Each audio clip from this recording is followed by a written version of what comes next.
Today, let's talk about belief, volition, and the control that we have on our bodies. Firstly, I will define the two words belief and the volition. Belief means any idea you have accepted as the truth about you or the world. Volition means the power of making conscious decisions or ability to choose. Volition and beliefs are closely connected in shaping our behavior and life outcomes. Here's how they relate. Point number 1. Beliefs direct our ability to make choices. Our beliefs often set the framework within which we make decisions. If someone believes, for example, that success requires hard work, their volition, what they actively choose to do, will align with actions that reflect hard work. Essentially, our belief serves as guiding principles shaping our goals and the choices we make to achieve them. Point number 2. Volition strengthens or challenges beliefs. Here's how.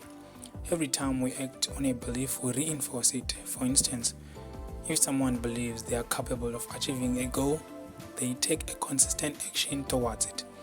Their decisions reinforce that belief. Conversely, decision also gives us the power to challenge and change our beliefs by choosing actions that go against old habits or limiting beliefs, which then leads us to subconscious influence on volition through beliefs. Many of our beliefs are rooted in the subconscious mind. Remember, the subconscious is the mind which controls your heartbeat, digestions, immune system, basically all the stuff we have no conscious access to. You can say, in other words, it's an automatic mind and can influence our choices without us fully realizing it. We might think we are making choices freely, but often our deep-seated beliefs in the subconscious mind are pulling the strings. By becoming aware of these beliefs, we can exercise our ability to make choices to either validate or reshape them. Volition is the path to belief change. When we make intentional choices that contradict our limiting beliefs, we gradually reshape them. For instance, if someone believes that life is hard, there is no money, there are no job opportunities, but still chooses to design the life they want, everything they imagine having in a perfect future, and keep visualizing that life, over time, their belief about themselves and life will change, which then leads to new decisions, actions, and ultimately new life outcomes. In short, volition and beliefs are intertwined. Beliefs often guide volition, and volition can in turn reinforce or transform beliefs. This dynamic is central in personal development, where conscious decision making is used to cultivate new empowering beliefs. The main reason people protect their belief system directly reflect how deeply ingrained beliefs shape our perception of reality, often causing us to prioritize them over new information, even if that information is true. When we strongly identify with a belief, it becomes a part of our identity, and any challenge to it can feel threatening, even when the facts suggest otherwise. This happens because our belief system helps us make sense of the world, feel secure, and maintain a stable self-concept. This tendency is known as confirmation bias or cognitive dissonance. Instead of adjusting our beliefs to align with new truth, we may rationalize or ignore the facts that don't fit. Ultimately, it suggests that while the truth can be enlightening, our minds often cling to comfort and familiarity, protecting us from the discomfort of change, but also potentially limiting our growth and understanding. Someone may be saying, now, I have been believing that life is hard for the last 40 years, and you suddenly come and say it's not true. You must be out of your mind. In that case, it's fine. Keep losing. It's okay with me. Here's another interesting fact. We do not do anything ourselves, but God does everything for us. What we only possess is the volition. If you think of it, when I intend to take something, I don't even know how many muscles are involved in the process, let alone knowing how they work together. When we decide to do something as simple as reaching for an object like picking a phone, we are initiating a process that involves complex coordinated muscles, movements, neural impulses, and biochemical reactions, most of which we aren't even aware of. In a way, our limited control emphasizes the magical design of life. If we believe that God orchestrates all actions and outcomes, then our role becomes more about aligning our intentions with that divine flow rather than feeling solely responsible for every outcome.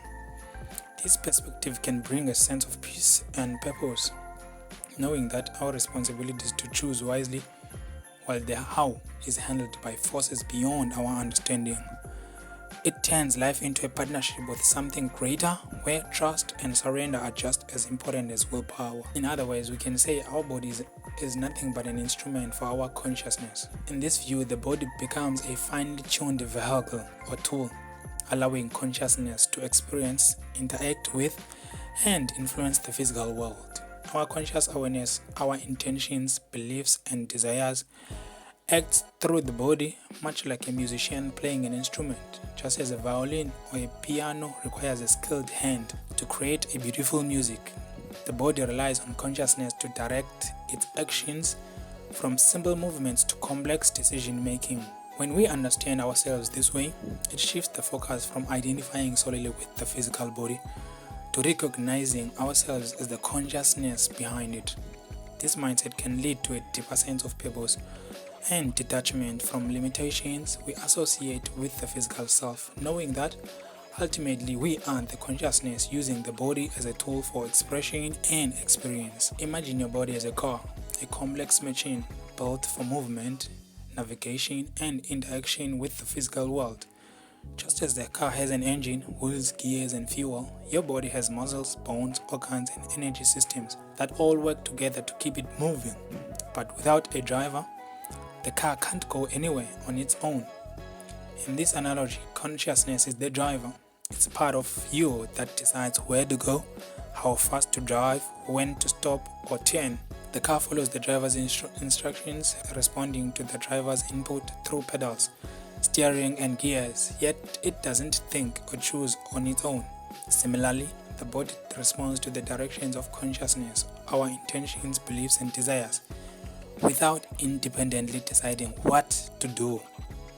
Just as the driver doesn't need to know every detail how the engine works to drive the car, we don't need to consciously control each muscle or nerve to move our body. Instead, we set an intention and the body, like a car, carries it out through a pre-designed system. This analogy highlights how our physical form is a vessel or vehicle, and consciousness is what gives it purpose and direction. Whether you are driving a luxury car or an ordinary one, the quality of the ride ultimately depends on the skill of the driver. A well-designed luxury car might offer more features and comfort, just as fit and healthy body can provide ease of movement and resilience. However, without the skills, focus, and presence of a competent driver, even the finest car won't perform smoothly.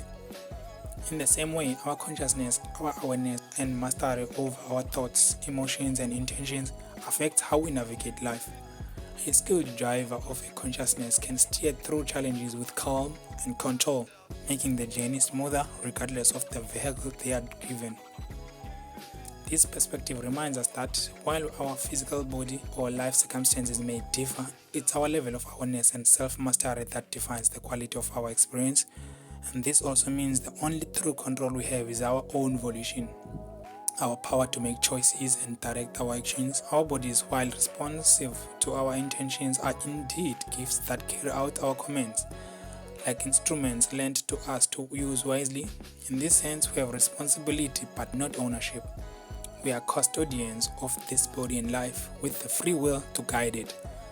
This viewpoint aligns well with the concept of living purposefully and in harmony with a higher design. It gives a humble and empowering outlook. We are free to choose, but also entrusted to respect and care for what has been given to us. Now, according to this, guilt can be seen as a kind of mental or emotional pain. It's the mind's way of alerting us when we believe we have acted against our own values, meaning the important things to us, or when we feel responsible for something we wish we could change. Just as physical pain protects the body by signaling harm, guilt can serve to protect our sense of integrity and keep us aligned with our values. However, unlike physical pain, which can heal with rest and care, mental pain like guilt often requires reflection, self-forgiveness, or corrective action to reduce the impact. It's a powerful internal signal, but one we need to process with kindness toward ourselves to avoid becoming overwhelmed or distracted. If someone can come to terms with the truth stated above, everything would change. Things like poverty, sickness, stress, any form of lack would be swept away, effortlessly shifting our entire experience of life. If someone deeply understood that their thoughts, beliefs, and sense of self could be reshaped by their own volition, we would see profound changes, realizing that guilt, fear, and even physical limitations often stem from mental and emotional barriers could transform individuals' lives and communities just like that. The kind of mental clarity would allow people to move away from self-doubt, comparison, and scarcity. They would understand that the energy they project, be it confidence, purpose, or positivity, shapes their reality. And when people let go of limiting beliefs and align with their true values, they tap into a natural resilience and abundance that has nothing to do with external factors. It's truly a powerful vision for what's possible if more people could come to terms with these insights. Now I want you to watch this video every day for a month, and if you say you don't have to, I know that you only have to until you want to, then you don't have to any longer, because the ideas that are conveyed here will brighten up your life to a greater degree you never imagined before. Thank you, and see you on the next video.